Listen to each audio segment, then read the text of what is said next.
اللہ تعالیٰ نے قرآن پاک میں واضح طور پر خنزیر کے گوشت کو حرام قرار دیا ہے، اور دیکھا جائے تو آج کل کے اس جدید دور میں بھی شعوری اور لاشعوری طور پر کہیں ہم لوگ پگ کا گوشت، سور کا گوشت، خنزیر کا گوشت تو استعمال نہیں کر رہے کہ حرام تو ہمارے اندر نہیں جا رہا، جس کی وجہ سے ہماری زندگیوں میں پریشانیاں، تکلیفیں اور اضطراب کی سی کیفیت ہے۔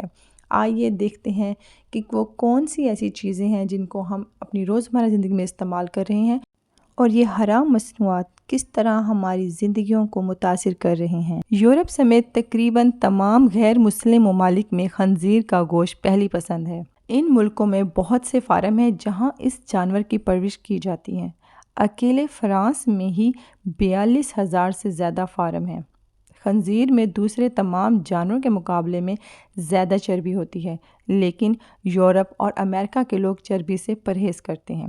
تو خنزیر کی چربی جاتی کہاں ہے، جانیں گے اس ویڈیو میں۔ تمام خنزیر محکمہ خوراک کی نگرانی میں ذبح خانوں میں ذبح کیے جاتے ہیں، اور محکمہ خوراک کے لیے ان خنزیروں سے نکلی ہوئی چربی کو ختم کرنا سردرد تھا۔ 60 سال پہلے تک اسے عموماً جلا دیا جاتا تھا، پھر ان لوگوں نے چربی کو استعمال کرنا سیکھ لیا۔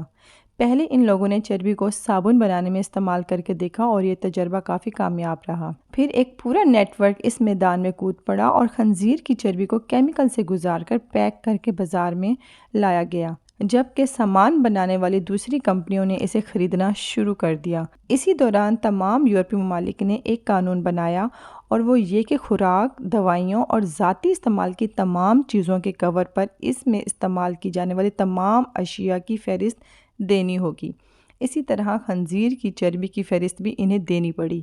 جو لوگ 40 سالوں سے یورپ میں رہتے ہیں وہ یہ بات اچھی طرح جانتے ہیں، لیکن ایسی مصنوعات جس میں خنزیر کی چربی کا استعمال ہوتا تھا مسلم ممالک میں ممنوع قرار دی گئیں، جس کے نتیجے میں کاروبار کا کافی نقصان ہوا۔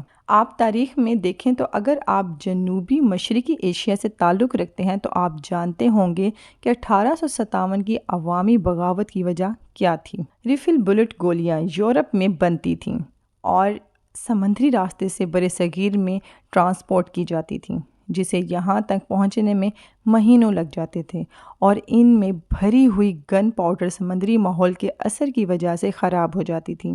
پھر انہیں ان گولیوں پر چربی کی لیپ کا خیال آیا، جو خنزیر کی چربی ہوتی تھی۔ اس چربی کے لیپ کو گولیوں کے استعمال سے قبل دانتوں سے کھرچنا پڑتا تھا۔ مسلم اور سبزی خور یعنی ویجیٹیرین ہندو سپاہیوں نے ایسا کرنے سے انکار کر دیا، جو دھیرے دھیرے عوامی بغاوت کی شکل اختیار کر گیا۔ اہل یورپ نے اس حقیقت کو بھانپ لیا اور خنزیر کی چربی کی جگہ جانوروں کی چربی لکھنا شروع کر دیا۔ جو لوگ 1970 سے یورپ میں رہ رہے ہیں وہ یہ حقیقت جانتے ہیں۔ پھر مسلم ممالک کے ذمہ داروں نے ان کمپنیوں سے سوال کیا کہ ان مصنوعات میں کس جانور کی چربی ہے، تو انہوں نے کہا کہ گائے اور بھیڑ کی چربی ہے۔ مسلم ممالک نے پھر بھی ان مصنوعات کو ممنوع قرار دیا، کیونکہ اب بھی یہ چیزیں حرام تھیں، اس لیے کہ ان جانوروں کو حلال طریقے سے ذبح نہیں کیا جاتا تھا۔ اب ان کثیر قومی ملٹی نیشنل کمپنیوں نے بڑا نقصان اٹھایا، کیونکہ تقریباً 75% کاروبار مسلم ممالک میں رک گیا اور ان کو لاکھوں ڈالر کا نقصان ہوا۔ آخر کار انہوں نے خفیہ الفاظ کوڈنگ لینگویج کا استعمال کرنے کا فیصلہ کیا، جس کا مطلب صرف محکمہ خوراک کے لوگ ہی جان سکیں اور عام آدمی کو اندھیرے میں رکھا جائے۔ اسی طرح انہوں نے ای کوڈ کا استعمال شروع کیا، اور یہ طریقہ آج کے زیادہ تر مصنوعات میں استعمال کیا جاتا ہے۔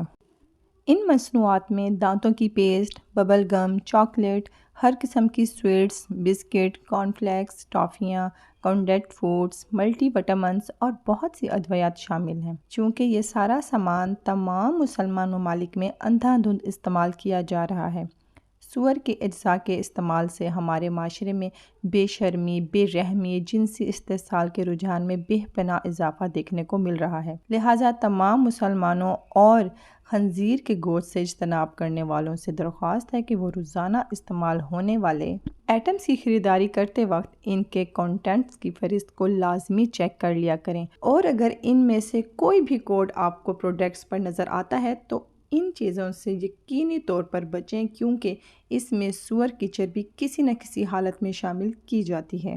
کہ وہ روزمرہ کے استعمال کی چیزوں کو استعمال کرنے سے قبل یا ان کو خریدنے سے پہلے اس ویڈیو میں بتائے گئے کوڈز کو لازمی اپنے پاس محفوظ کریں۔ اگر کوئی کوڈ مل جاتا ہے تو اس چیز کو استعمال نہ کریں کیونکہ اس میں خنزیر کی چربی شامل ہوگی۔ گزارش ہے کہ ان کوڈز کو زبانی یاد کرنا آسان نہیں، لیکن آج کل ہر شخص کے پاس موبائل فون کی سہولت موجود ہے اور اس کوڈ کی لسٹ کو وہ اپنے موبائل میں محفوظ کر سکتا ہے، اور جہاں آپ کو کسی چیز کے بارے میں سور کی چربی کا شک ہو تو وہاں آپ ان کوڈز کی لسٹ کے ذریعے چیک کر سکتے ہیں۔ امید کرتی ہوں آپ کو آج کی ویڈیو پسند آئی ہوگی۔ مزید اس طرح کی اچھی اور انفارمیٹیو ویڈیوز دیکھنے کے لیے ہمارے چینل کو ضرور سبسکرائب کریں۔ اپنا رکھیں بہت سا خیال، ملتے ہیں ایک نئی انفارمیٹیو ویڈیو میں۔ اللہ حافظ۔